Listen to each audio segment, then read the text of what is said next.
Hello, today we'll proceed to the stage where we install WordPress on our website, which we know is the leading website designer or website builder.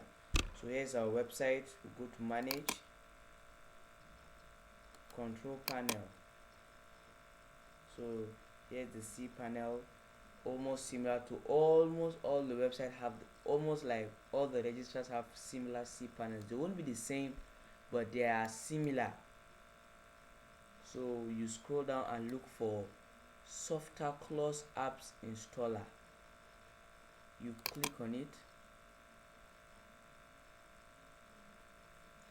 So as you can see, it's here, the first one. Just go to, you click on it, click on install. So you select the highest, the latest version. Don't change this, just leave it like this, and you scroll down, name your blog.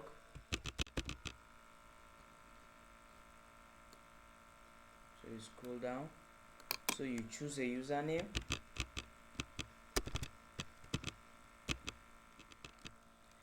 So, and I'll put in my email. I will go for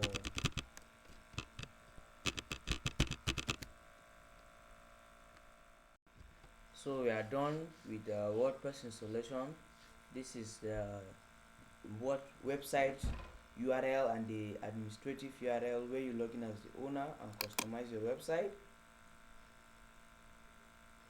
So here's our website dashboard. So it would always look like this because of some protection and security details we don't have on our website.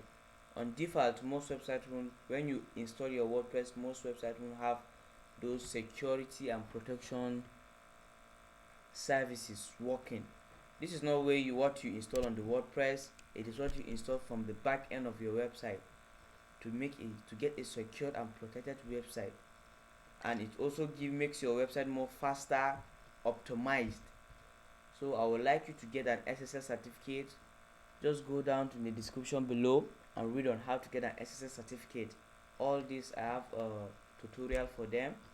Some are paid, but mostly are free. So just check in the description below, and this is our dashboard. As you can see, the main dashboard. So on our next tutorial, we'll be seeing how we can create our posts, get themes, the plugins, set some important settings for our website and other settings. But for now, I will say bye. Thank you for watching. Please